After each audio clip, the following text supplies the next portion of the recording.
수습은 그치겠습니다. 서울의 현재 기온 34.2도입니다.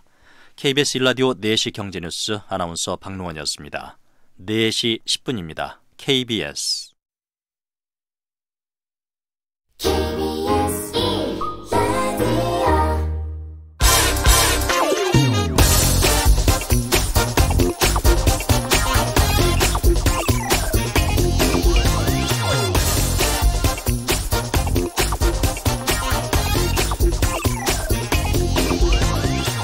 트럼프 미국 대통령이 1,560억 달러 상당의 중국산 수입품에 대해서 추가 관세를 부과하기로 했던 것을 오는 12월 15일까지 연기하겠다고 밝혔습니다. 왜 그랬을까요? 연말 크리스마스 쇼핑 시즌에 미국 소비자들의 부담을 줄여주기 위해서다. 이게 트럼프 대통령의 설명입니다. 참 친절하죠? 표면적으로는 그렇게 말하고 있습니다만 속내는 뻔합니다. 중국과의 무역 협상이 다시 삐그덕거린다는 소식이 들린 이후에 다우존스 산업지수가 1000포인트 이상 하락했었고요. 세계 공장 중국에게 계속 관세를 부과하면 중국으로부터 들어오는 수입품의 가격이 앙등하고 결국 이는 그대로 소비자의 부담으로 이어질 수밖에 없기 때문이죠.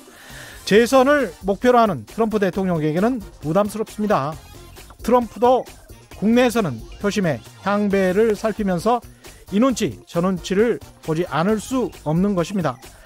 제가 몇 차례 말씀드렸습니다마는 세상의 논리는 직선으로 일방으로 위에서 아래로만 흐르지 않습니다. 미국이 중국을 당장이라도 어떻게 할 것 같고 일본이 한국을 당장이라도 어떻게 할 것 같지만 도전이 있으면 응전이 있고 도전과 응전 그 줄다리기 사이에서는 중간에 만나는 지점이 있습니다. 미중 무역 전쟁, 일본의 경제 침략으로 비롯된 한일 무역 갈등도 언젠가는 이렇게 만나는 지점이 있을 겁니다. 문제는 어디서 만나냐 이것이죠. 딱 중간에서 만나냐 아니면 좀 더 자국, 우리나라 아니면 상대국에게 유리한 지점에서 만나냐 하는 문제입니다. 미중 무역 전쟁에 대해 우리가 할 수 있는 건 없습니다. 잘 되길 기원할 뿐이죠. 일본의 경제 침략에 대해서는 우리가 할 수 있는 게 있습니다. 불매운동, 일본 여행 안 가기. 아베 총리가 가장 신경 쓰는 것도 일본 국민들의 여론입니다. 안녕하십니까. 세상에 이익이 되는 방송 최경영의 경제쇼 출발합니다. 오늘의 돌발 경제 퀴즈부터 먼저 보내드리겠습니다. 최근 미중 무역 전쟁으로 우리 경제 피해가 확대되면서 중국 중심의 교역에서 하루빨리 벗어나기 위해서는 시장 다변화를 꾀해야 된다. 그래서 이 정책이 보다 적극적으로 추진돼야 한다는 목소리가 높은데요. 이 정책 지난 2017년 12월이었죠. 문재인 정부가 아세안 국가들 즉 베트남, 말레이시아, 인도네시아, 인도와도 앞으로 미국이나 중국과 같은 수준으로 협력해서 경제적 영역을 아세안으로 확대해서 한반도 신경제 지도를 완성하겠다는 것이었습니다. 이 정책 뭘까요? 남방으로 뒤가 됩니다. 많이 힌트 드렸습니다. 무엇인지 정답을 아시는 분은 짧은 문자 50원, 긴 문자 100원에 정보 이용료가 부과되는 샵 9730번으로 문자 보내주시거나 무료인 콩과 마이케이로 보내주셔도 좋습니다. 정답 보내주신 분들 가운데 5분 선정해서 아쿠아리움 관람권 보내드리겠습니다. 최경영의 경제쇼 실시간 유튜브로도 생방송되고 있습니다. 많은 문자 부탁드립니다. 그리고 이진주님 매일 저녁 유튜브에서 경제쇼 다시 보면서 열심히 공부 중입니다. 라고 문자 보내주셨습니다. 고맙습니다.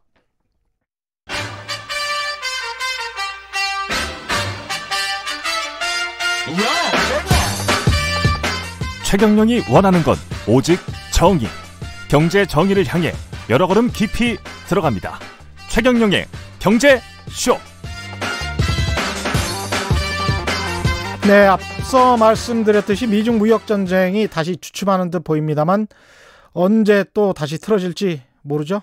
여기에 아시아의 금융 허브라는 홍콩에서 벌어지는 시위 양상도 격화되고 있습니다. 오늘 최경영의 경제쇼는 좀 글로벌하게 세계적으로 한번 가보겠습니다. 불안한 세계 경제 진원지라고 할 수 있는 중국 경제 상황, 자세히 짚어보고요. 또 포스트 차이나라고 할 수 있는 인도 시장의 가능성에 대해서도 알아보겠습니다. 먼저 중국 상황은 머니투데이 김재현 박사와 함께 이야기 나눕니다. 안녕하세요.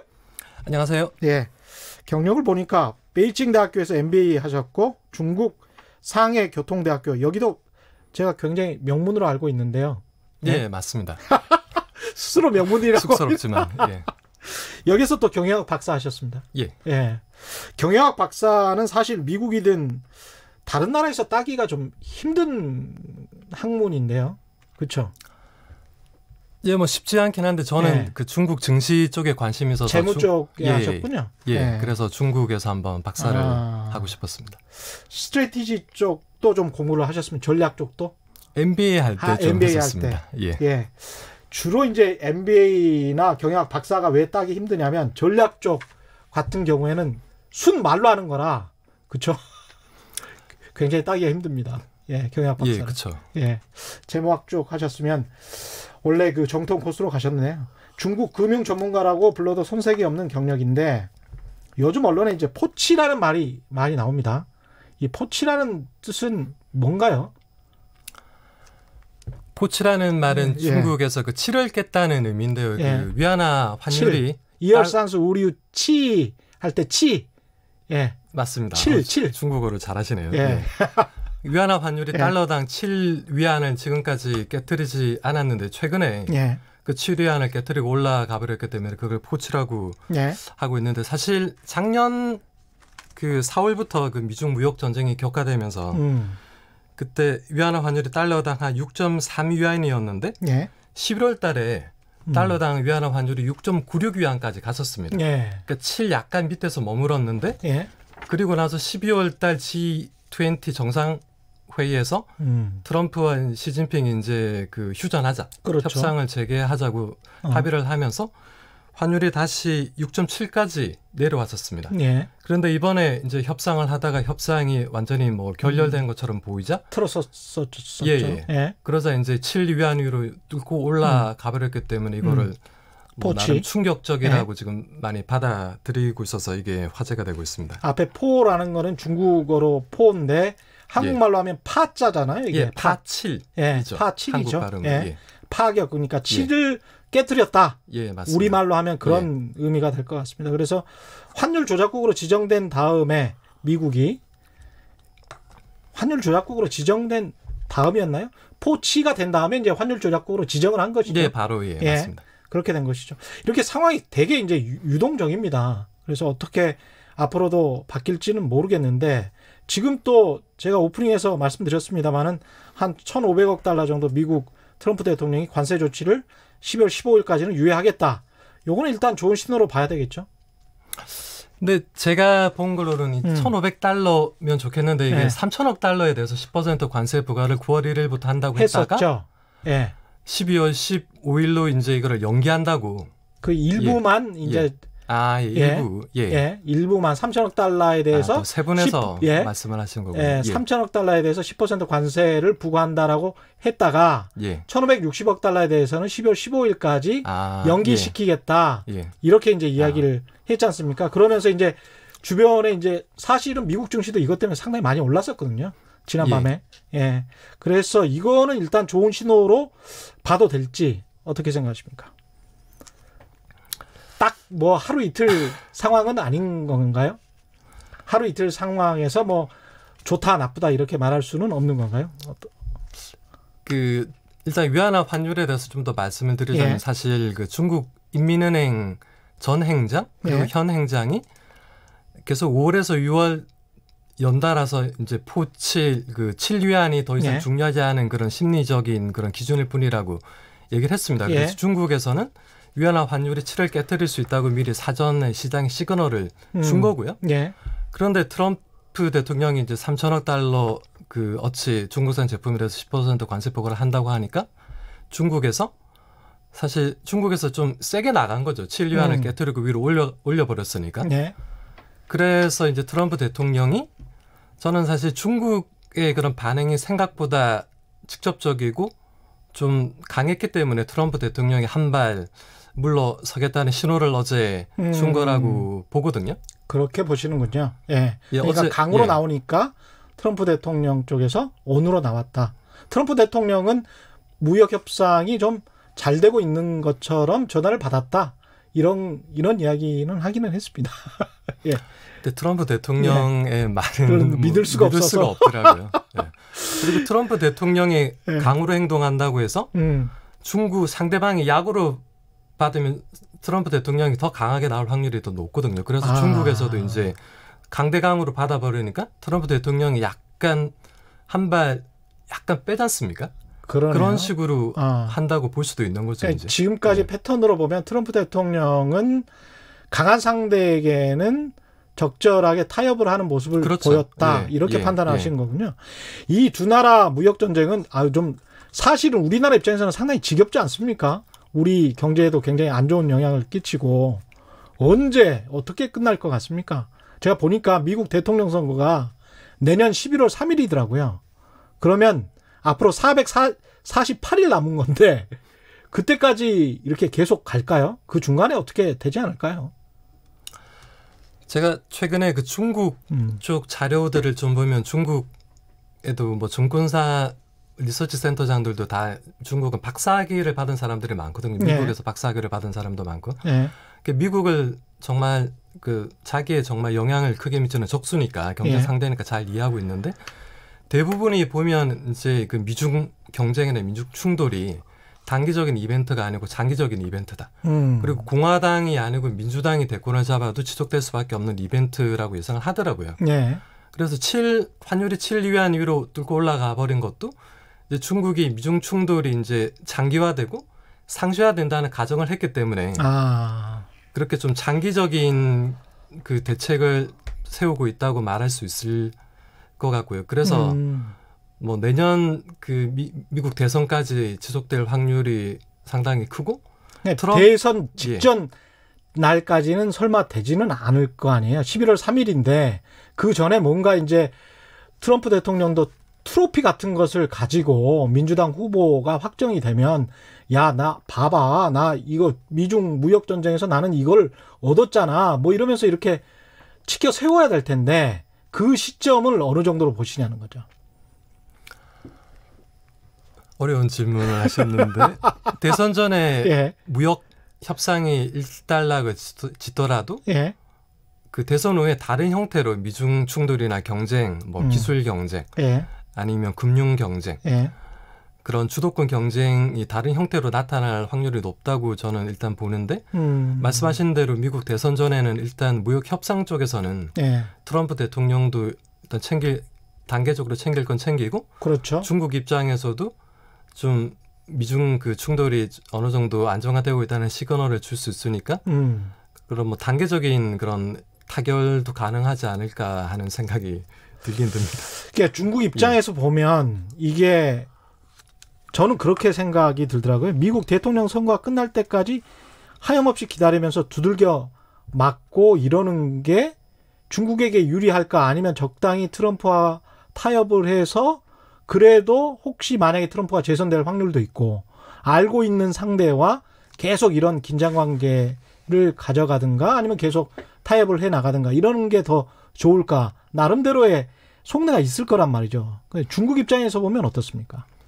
사실 중국에서도 이 트럼프 대통령이 미중 무역 분쟁, 전쟁을 이렇게 강하게 일으킬 줄은 예상을 못했었거든요. 그래서 작년 중반 아니면 후반까지만 해도 일단 약간 양보를 하더라도 미중 무역 협상을 타결하고 넘어가자 그런 분위기가 많았고 그래서 중국 매체에서도 보면 뭐 트럼프 대통령이나 미국에 대한 비판 기사는 약간 자제하는 분위기였거든요. 근데 올해 5월 달에 이제 무역 협상이 결렬되면서 이제 중국 매체 또 마찬가지고 이제 중국의 그 CCTV 또 마찬가지고 이제 미국에 대한 비판을 가감없이 내쏟거든요.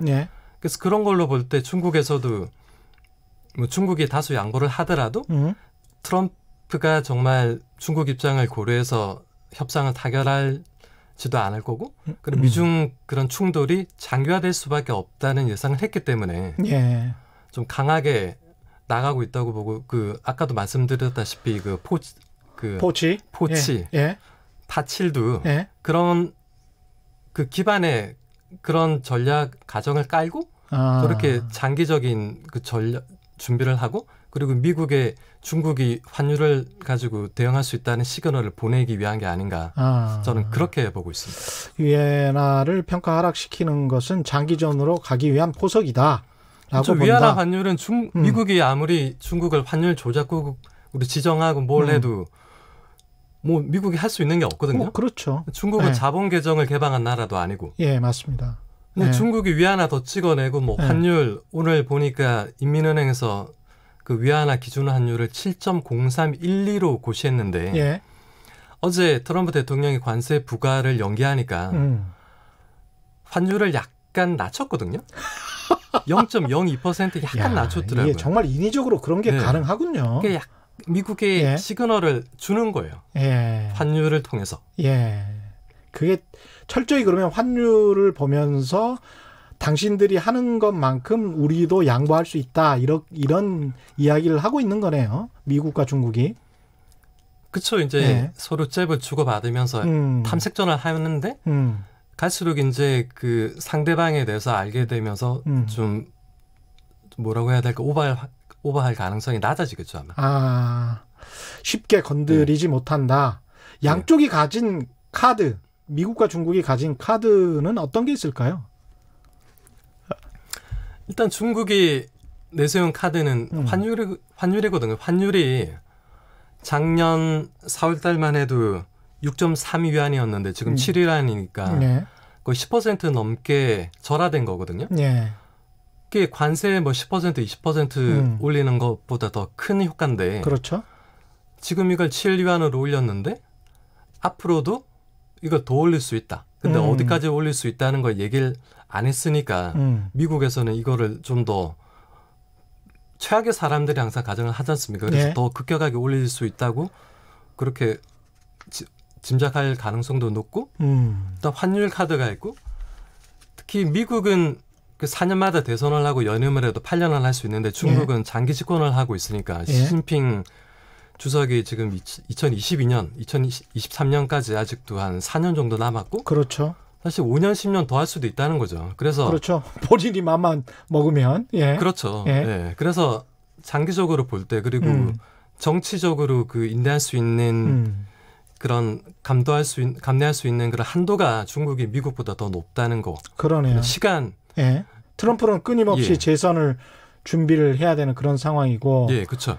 유권자의 민심을 쫓아가야 되는 그런 상황이기 때문에 그런 측면에서는 시진핑이 정치적으로 국내에서 훨씬 더 안정적인 기반을 가지고 있다. 그렇긴 한데 또 사실 국가 경쟁력으로 볼 때는 아무래도 아직 미국이 중국보다는 월등하니까 미국이 단기적으로는 중국을 저렇게 윽박지를 수도 있는 거고 그래서 중국도 사실 그런 그 국가 경쟁력의 열세를 작년에는 인정을 하고 양보할 수 있는 어느 정도 양보는 불가피하다고 생각을 했던 거거든요. 근데 양보하면 할수록 트럼프 대통령이 바라는 건 더 많아지니까 이래서는 안 되겠다. 그래서 그냥 어떻게 보면 이제 좀 더 이제 강대강으로 부딪히는 전략으로 나간 거고.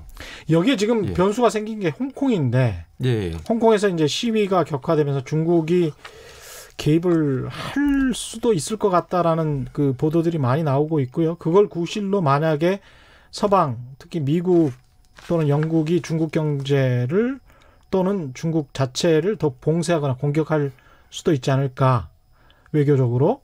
그러면 상황이 상당히 안 좋아지는데, 미중 무역 전쟁도. 어떻게 보십니까? 이 홍콩 문제가 참 어려운 문제인데 지금 홍콩 정치도 그렇지만 홍콩 그런 시위 문제 때문에 홍콩 항생 지수가 우리나라 코스피 지수만큼 많이 하락을 했거든요. 그랬군요. 근데 만약에 정말 중국이 정말 뭐 무장 경찰을 동원해서 홍콩 시위를 진압한다면 좀 홍콩 증시 폭락할 테고 그리고 미국 증시도 영향을 받고 우리 코스피 증시는 더 큰 영향을 받을 텐데 근데 최근에 보면 그 제가 오늘 오전에 되게 재밌는 뉴스를 하나 봤는데 그 중국의 황구시보라고 인민일보 자매지인데 맞습니다. 좀 국제 문제에 특화된 그 뉴스인데 타블로이드 판으로 나오는데 그 중국 국내에 되게 영향력이 크거든요. 그렇죠. 황구라는 게 글로벌이라는 예, 의미죠. 글로벌 맞습니다. 예. 어제 그 황구시부 기자가 홍콩 공항에서 그 시위대를 취재하다가 홍콩 시위대한테 붙잡혀가지고 그 구타를 당했어요. 그래서 그 기사를 황구시부 편집장이 그 웨이보라고 중국 트위터 비슷한 그렇죠. 거기다 올리니까 제가 아까 보니까 그 웨이보에 달린 댓글이 19,000개가 넘더라고요. 그리고 오늘 또 오전에 그 기자가 홍콩 시위대한테 뭐 포위되는 장면, 예. 맞는 장면을 그 찍은 그 짤막한 동영상이 또 중국 인터넷에 올라왔는데 예. 조회수가 뭐 한 2천만 회수가 넘어가고 예. 사실 그 홍콩 시위를 중국이 강경 진압하기 위해서 가장 필요한 거는 도덕적인 대의 명분이거든요. 그렇죠. 근데 제가 그 아까 그 기사 구타 사건에 달린 그 댓글을 보니까 중국 네티즌들이 뭐 홍콩 시위대를 보면서 이게 거의 폭도 아니냐고. 물론 일부의 의견이고 다른 의견을 가진 사람도 예. 있습니다. 근데 예. 그런 의견이 좀 다소 늘고 있는데. 여론을 그렇게 예. 만들어가고 있을 수도 있죠. 중국 정부가. 그렇죠. 예. 그러니까 중국이 만약에 홍콩 시위를 무력으로 진압하기 위해서는 국내적으로 도덕적인 대의 명분을 쌓는 게 되게 중요하거든요. 물론 국외적으로도 대의 명분을 쌓아야 되지만 그런 대의 명분 없이는 행동을 할 수가 없거든요. 그래서 그런 대의 명분 쌓기에 들어갔는데 근데 앞으로 그 중국이 뭐 홍콩 시를 어떻게 대처할지는 그런 사태 진전 방향이나 뭐 그런 이게 정태적인 게임이 아니고 동태적인 다이내믹한 게임이고 그 양 참여자의 그런 행동이 서로 영향을 계속 주면서 이게 바뀌지 않습니까? 예. 시대가 어떻게 행동하느냐에 따라서 중국 뭐 홍콩 정부의 그 대응이 달라지고 홍콩 정부의 대응이 달라지면 또 시위대의 대응도 달라지고 그렇죠. 그래서 이게 저도 참 어떻게 될지 참 걱정도 되고 생각도 되는데 이게 예측이 어려운데 그런데 제가 그 홍콩 시위대 홍콩 사람들이 이렇게 시위를 강하게 일으키는 부분에 대해서는 약간 이해가 가는 면이 있는 게 예. 그 범죄인 송환법이라는 게 예. 사실 홍콩은 행정적으로는 중국에 속하지만 금융시장으로 볼 때 홍콩은 역외시장이거든요. 예. 그래서 홍콩은 중국에 속하지만 중국에 속하지 않는 그런 되게 역내시장이면서 역외시장적인 특성이 있고 예. 그리고 중국은 출판의 자유가 없습니다. 그렇죠. 그래서 예. 중국 자료를 통해서 뭐 중국 정치 공산당에 대한 그런 비사를 공부할 수는 없거든요. 예. 근데 홍콩에는 다 있어요. 홍콩은 출판의 자유가 보장돼 있어요. 예. 그래서 중국 공산당에 관한 뭐 비사나 그런 금서들이 홍콩에서는 출판이 되는데 예. 중국이 이걸 별로 좋아하지가 않거든요. 그래서 2015년에 그런 금서를 출판하는 홍콩 그 서점 주인 5명이 체포되고 그런 일이 있었는데 예. 근데 범죄인 송환법을 제정을 한다는 거는 홍콩에서 출판의 자유가 없어진다는 말이나 마찬가지거든요. 그러네요. 그러니까 범죄인 송환법이 제정이 되면 홍콩에서 감히 이제 중국 정치 그 비사를 다룬 책이나 그런 중국 공산당의 그런 내막을 다룬 책을 출판할 수가 없는 거죠. 홍콩인들 예. 입장에서는 굉장히 앞으로 탄압이 임박했다. 자유민주주의가 무너질 수 있다. 이런 입장이라는 것이죠. 좀 예. 크게 말씀하시면 예. 그렇게 말씀할 수도 있고 어쨌든 예. 그 출판의 자유, 음. 언론의 자유가 음. 지금보다 훨씬 축소될 수 있다는 거죠. 알겠습니다. 오늘 좀 정리를 해야 될 것 같은데요. 꼭 여쭤보고 싶은 게 중국의 가장 큰 약점. 책에서는 지금 중국과 관련한 책을 쓰셨었는데 중국의 은밀한 내면이라고 표현을 했더라고요. 중국의 가장 큰 약점은 어떤 것들이 있을까요? 미국이 이걸 걸고 넘어갈 수 있다. 그래서 미중 무역 전쟁에서 어떤 약점을 잡고 그래서 중국을 공격할 수 있는 가장 큰 어떤 그 아킬레스 건이 될 수 있다. 이런 것이 뭐가 있을까요? 중국은 뭐 아시다시피 그 선거 제도가 없지 않습니까? 예. 그래서 국민들이 선거를 통해서 권력을 뭐 공산당한테 위임을 한 게 아니거든요. 예. 그런데도 중국 국민들이 공산당 집권에 대해서 지금까지 그렇게 뭐 적극적인 반대가 없는 거는 공산당이 중국 중국 경제, 예. 정치, 중국 국가 운영에 있어서 특히 경제 운영을 잘해왔다는 거죠. 예. 지금까지 그래서 8% 이상 성장을 하다가 지금 6%로 내려갔지만 아직 그 또 제일 중요한 게 우리나라도 마찬가지지만 경제 성장보다 중요한 게 일자리 창출 아닙니까? 예. 그러니까 중국에 지금 매년 800만 명이 넘는 대학생들이 졸업을 하고 또 고등학교 졸업생까지 합치면 사회로 매년 쏟아지는 신규 인력이 1,400만 명이 넘는데 예. 이 사람 1,400만 명보다 많은 일자리를 제공을 한다는 거거든요. 중국도 성장률이 계속돼서 일자리를 계속 제공하지 않으면 그 사회 내부에서 그쵸. 분열과 갈등이 심화되고 그게 미국의 공격과 결합이 되면은 굉장히 좀 시진핑으로서도 아플 수 있다. 이런 말씀이신 것 같습니다. 네, 네. 맞습니다. 그러니까 경제 성장, 안정적인 경제 성장이 담보가 돼야 된다는 얘기죠. 알겠습니다. 예, 오늘 말씀 감사하고요. 지금까지 김재현 머니투데이 박사와 함께했습니다. 고맙습니다. 예, 감사합니다. 예.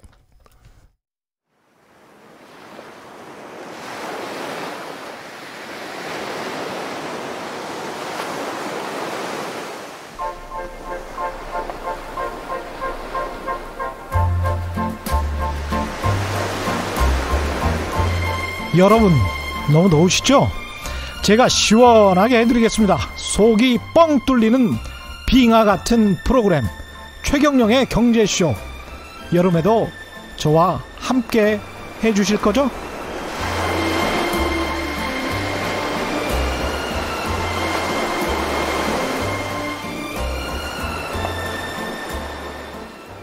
예, 빙하 같은 프로그램이라고 했는데 저거 녹음할 때는 왜 저렇게 목소리가 탁했는지 모르겠습니다. 오늘 경제 퀴즈 한 번 더 보내드릴게요. 최근 미중 무역 전쟁으로 우리 경제 피해가 확대되면서 중국 중심의 교역에서 하루빨리 벗어나자 이런 목소리 많이 나오고 있죠. 시장 다변화 이 정책 2017년 11월에 문재인 정부가 주창을 했고요. 아세안 국가들 베트남, 말레이시아, 인도네시아, 인도와 앞으로는 중국 같은 수준의 협력을 해서 경제적 영역을 확대하자. 한반도 신경제 지도를 완성하자. 이런 주장입니다. 이 정책의 이름은 무엇인지 정답 아시는 분은 짧은 문자 50원, 긴 문자 100원에 정보 이용료가 부과되는 샵 9730번으로 문자 보내주시거나 무료인 콩과 마이케이로 보내주셔도 좋습니다. 정답 보내주신 분들 가운데 5분 선정해서 아쿠아리움 관람권 보내드리겠습니다. 네, 앞서 미중 무역 갈등과 홍콩 사태 짚어봤는데요. 지금 세계 눈은 다시 인도양으로 향하고 있습니다. 동남아시아 그리고 인도가 새로운 시장으로 급부상하고 있고요. 우리 정부만 신남방 정책을 강조하는 게 아닙니다. 사실 돈 좀 있다 하는 선진국들 대부분이 중국 시장 다음으로 베트남 등 동남아시아 그리고 인도를 주목한 지가 오래입니다. 그래서 오늘은 그곳 중 한 곳, 전 세계 최대 민주주의라고 하죠. 인구가 중국 다음으로 가장 많고 중국은 공산당 일당 독재니까 이 나라는 공산당이고 이 나라는 민주주의니까 최대 민주주의가 되는 겁니다. 이 나라는 신남방 정책의 핵심 시장이라고 할 수 있고 포스트 차이나로 불리는 인도 시장에 대해서 전문가와 살펴보겠습니다. 인도 시장에 직접 진출했던 경험을 담은 코끼리에 올라타라의 저자시고요. 숍 CJ의 인도 법인장을 역임하셨고 지금은 인도 포럼 운영위원장을 맡고 계십니다. 신시열 위원장님 나오셨습니다. 안녕하세요. 네, 안녕하십니까. 반갑습니다. 예, 인도 대부분 우리 한국인들에게는 낯섭니다. 정말 인도 시장이 뜨고 있습니까? 어떻습니까? 예, 제가 뭐 뜨고 있다고 확실하고 분명하게 말씀드릴 수 있을 것 같고요. 그 이유가 몇 가지가 있는데 예. 일단 인도가 뭐 지금 현재 말씀하실 때 우리 최 기자님께서 중국 다음으로 인구가 예. 많은 나라. 예. 그래서 지금 중국이 14억 2천만이고 우리나라 인도가 13억 7천만이니까 한 5천만 명 지금 차이가 예. 나거든요. 예.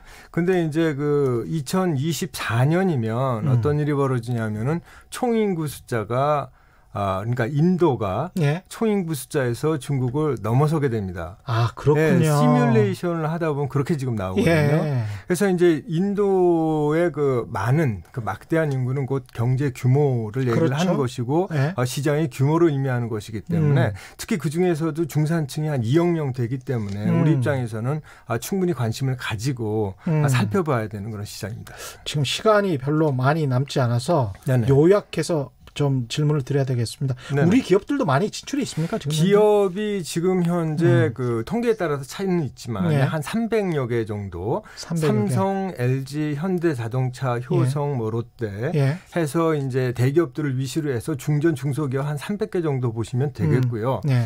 참고로 일본 같은 경우에는 작년 기준으로 한 1,400개 정도가 진출해 있으니까 우리보다 훨씬 많습니다. 일본이 예. 그러니까 동남아시아 인도 시장 그쪽에 오랫동안 빨리 진출을 했었던 것 같더라고요. 네, 네. 예. 지금 보면 저희보다 한 5배 가까이 그렇게 진출을 하고 있고 거점도 한 5천 개로 많습니다. 우리가 좀 늦었다고 보여지네요. 그러면. 그러니까 총 누적 투자의 기준으로 봤을 때 그 한국 대비 한 11배 정도를 일본이 더 투자를 한 그런 상태입니다. 훨씬 빠르군요. 네네. 근데 저는 상당히 인도에 관해서 이제 편견을 가지고 있었단 말이죠. 카스트 신분 제도도 있고 네네. 지역으로 가면 뭐 오지도 많다고 하고 그다음에 여성들에 관한 무슨 성차별도 있다고 하고 네네.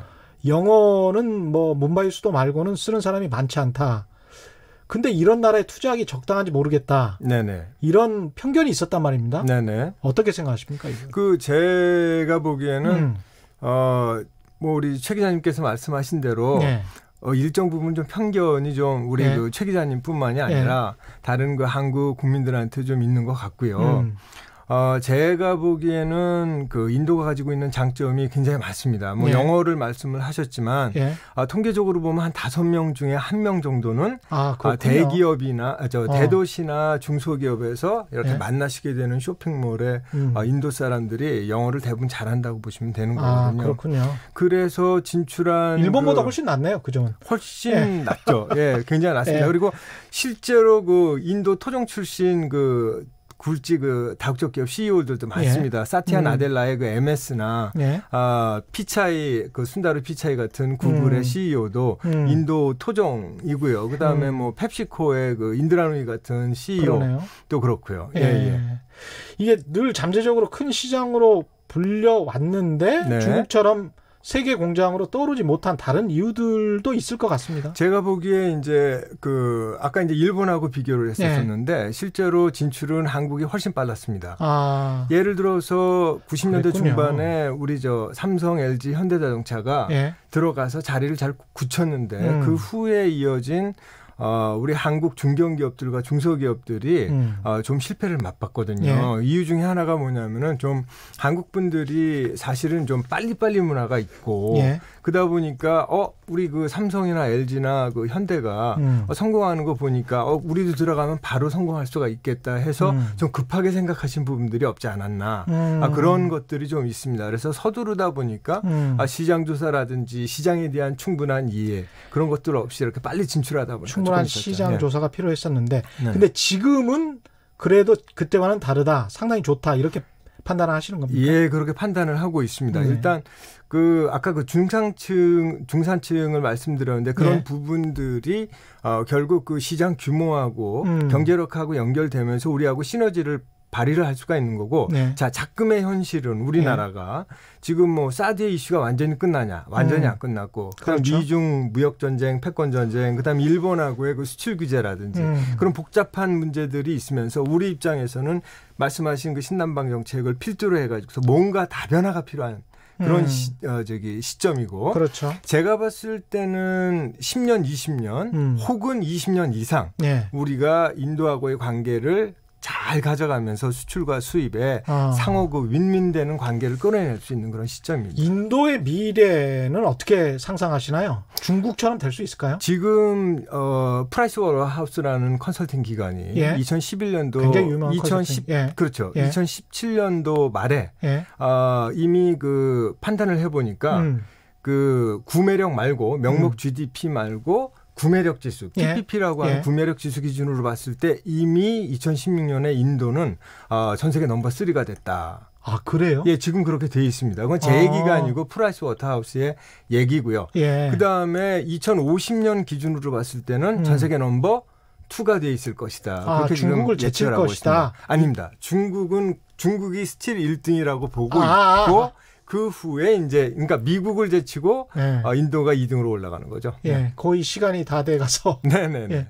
아닌가요? 아, 그렇군요. 네. 그 지금 현재 인도에 진출한 개인들의 이야기를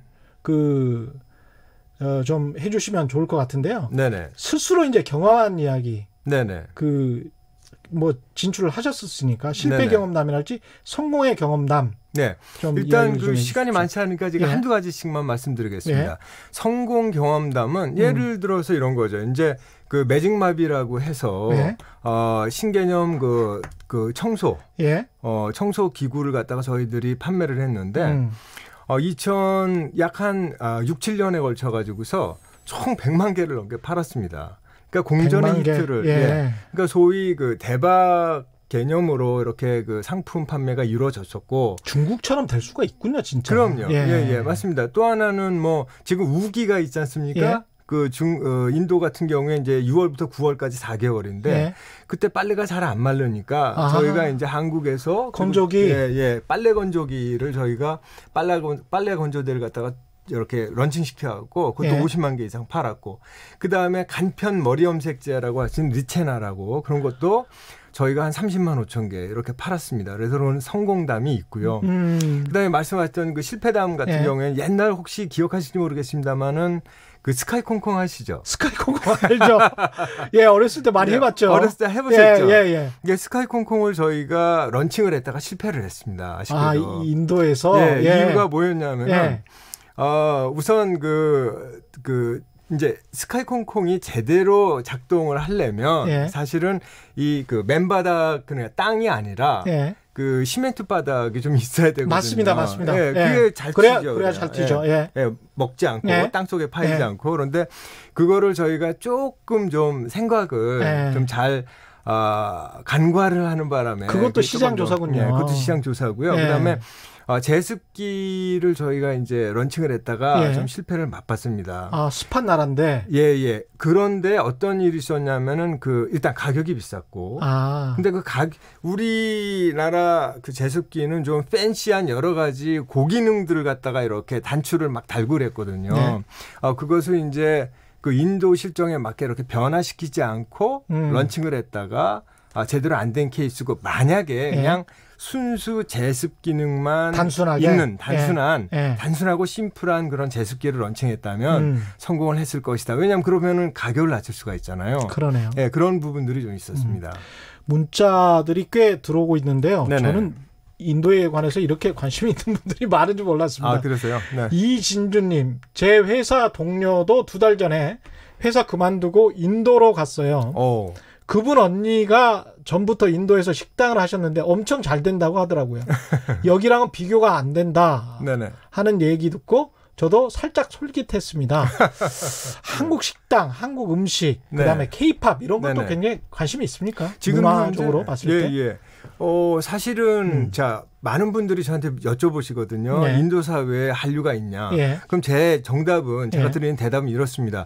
주류 사회에는 한류가 없지만 북동쪽에는 한류가 있고 단지 추가적으로 우리 한국 상품에 대한 프리미엄 이미지 그리고 호감이 있다. 그런 부분들이 우리 한국 기업들이나 기업인들이 진출하기가 조금 좀 좋죠. 그래서 우리를 어떻게 생각하나요? 한국이라는 나라를. 좋게 생각합니다. 그래요? 말씀드린 그 어떤 한국이라는 예를 들어서 모디 총리가 한국을 얘기를 할 때 자기들의 인도의 경제 모델의 그 프로토타입이 한국이라고 공공연하게 이렇게 여러 군데서 말씀을 하셨거든요. 인도 경제 성공 모델의 프로토타입이다. 그렇죠. 저기가 원형이다. 네네네. 한국이. 그렇군요. 이 모디 총리가 지금 말씀하신 나렌드라 모디 총리가 지금 재선됐죠? 재선됐습니다. 올해 5월 달에. 이러면서 좀 경제 정책들이 좀 더 대외 시장 개방 정책들이 좀 바뀌고 그랬습니까? 그 전에 이제 14년도 5월 달에 처음 당선이 됐는데 총리로 그 후에 몇 가지 특징이 있습니다. 강력한 리더십을 바탕으로 해가지고서 인도라는 경제를 갖다가 쭉 강력하게 밀어붙이는 기관차 역할을 모디 총리가 했다. 예. 그러면서 모디노믹스라는 그런 경제 정책을 강력하게 했습니다. 예. 제조업 중심 그리고 인프라 개발 정책이거든요. 예. 이것이 이번 5월 달에 재선이 되면서 좀 더 강력하게 힘을 발휘할 수 있지 않겠나 그렇게 생각합니다.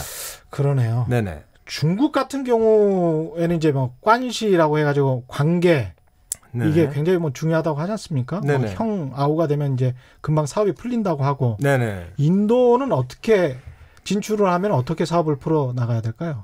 제가 보기에 그 관시 말씀하신 관시가 인도 사회에도 어느 만큼은 있습니다. 왜냐하면 거기가 이제 관료가 아직까지도 힘을 막강하게 발휘를 하는 그런 사회이기 때문에. 예를 들어서 그 인도 공무원하고의 그 관시 관계가 좋다면 비즈니스에 그 플러스가 되면 됐지 마이너스가 될 거는 없다는 그런 생각이고요. 선거만 한다 뿐이지 아직까지도 관료주의나 권위적인 정부라고 할 수 있을까요? 권위적인 정부, 권위주의의 정도에 있어서는 중국보다는 훨씬 덜하죠. 훨씬 덜하고? 중국은 뭐 아무래도 사회주의 공산주의를 바탕으로 하고 있지만 인도 같은 경우에는 영국의 그 양원제, 상하원 양원제를 바탕으로 하고 우리 최 기자님 처음에 서두에 말씀하신 것처럼 최대의 민주주의 사회니까 그런 부분은 아무래도 좀 약하죠. 네. 진원섭님은 이런 질문을 해오셨네요. 종교 문제는 어떨까요? 이렇게 종교가 저 이렇게 보시면은 이렇게 제가 정리를 해드리겠습니다. 자, 힌두교가 약 80.5%다. 그 다음에 이슬람교는 13.4%다. 자, 두 개 합치면 한 95% 가까이 그러네요. 되지 않습니까? 그러면은 기독교하고 불교 뭐 이렇게 시크교 이렇게 몇 안 남거든요. 5%네. 그런데 제가 보면 사실은 불교가 그 불교의 그 근원지가 인도인데 실제로 불교가 너무 작다. 1% 미만이거든요. 그렇죠. 왜 그러냐? 그 불교가 아무래도 아직은 카스트가 남아있는 많이 퇴색이 됐지만 아직도 남아있는 인도라는 사회의 특성을 고려를 해볼 때는 기독교도 그렇고 불교도 그렇고 만인에 대한 평등이고 문이 열려 있거든요. 그런 부분들이 조금 작용하지 않았나 싶습니다. 박희종님은 인도도 우리나라처럼 춤과 노래를 좋아하는 나라죠. 네네. 인도 사람 성격 특징 궁금하고요. 우리와 잘 맞을 수 있나요? 이런 질문 보내주셨습니다. 저는 그런 부분들이 저는 직접 이제 직원들 뭐 한 330명 데리고서 일을 했던 사람이고 그 친구들하고 4년, 5년 이렇게 일을 하면서 느낀 거는 우리가 그 인도에 오기 전에 정말 인도 사람들에 대한 편견이 많았구나 하는 걸 제가 느꼈거든요. 왜냐하면은 물론 이런 거 있습니다. 예를 들어서 제가 간단하게 2 minute please 하고 얘기하면 2분만 기다려달라는 얘기 아닙니까? 그런데 실제로 그건 20분도 될 수 있고 2시간도 될 수가 있거든요. 그런데 시간 개념이 좀 다르군요. 시간 개념은 역시. 저희보다는 확실하게 루즈한 거는 맞습니다. 그렇지만 제가 생각하기에는 우리가 평소에 생각하는 어떤 편견이 조금 좀 심하지 않았나 그런 생각이 좀 들죠. 그러네요. 네네. 그 인도 시장의 특성을 잘 모르고 진출을 하면 안 되겠습니다. 그래서 이제 실패한 기업들의 사례를 통해서 또 잘 배워야 될 텐데. 그럼요.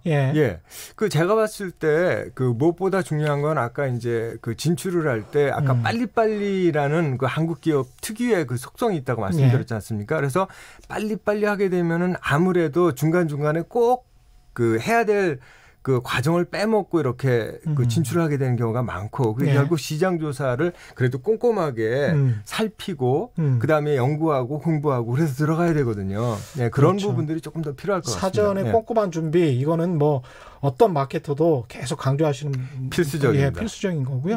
1599님 카스트 제도가 인도 경제 성장의 제약으로 작용하지 않을까요? 이런 말씀. 그 과거에는 카스트 제도가 인도 경제 성장의 제약으로 그 작용한 것이 사실입니다. 사실인데 지금 예를 들어서 대도시 중소도시의 기업들에서 이렇게 돌아가는 상황을 보면 예를 들어서 제가 근무했던 샵 CJ만 하더라도 실제 카스트의 영향이랄까 하는 그런 부분들을 제가 이렇게 마음으로 현실적으로 느꼈던 거는 그렇게 많지가 않거든요. 단 이런 게 있습니다. 예를 들어 결혼할 때 남녀가 결혼할 때는 그들도 카스트를 갖다가 따집니다. 그걸 제가 알거든요.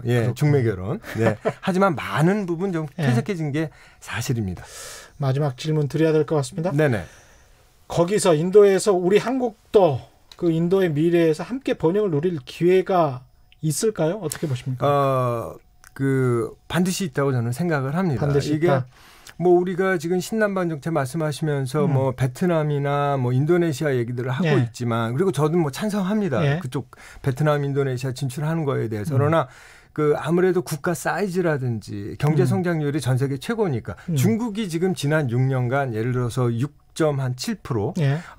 인도 같은 경우에는 7.53%로 전 세계 넘버원이거든요. 그렇군요. 그런 것들이 예. 모디가 집권 2기를 가면서 더 빨라질 수 있어서 저는 뭐 반드시 같이 가야 된다고 생각합니다. 네, 알겠습니다. 오늘 긴 시간 말씀 감사하고요. 지금까지 네네. 코끼리에 올라타라의 저자 신시열 인도포럼 운영위원장과 얘기 나눴습니다. 고맙습니다. 네, 반갑습니다.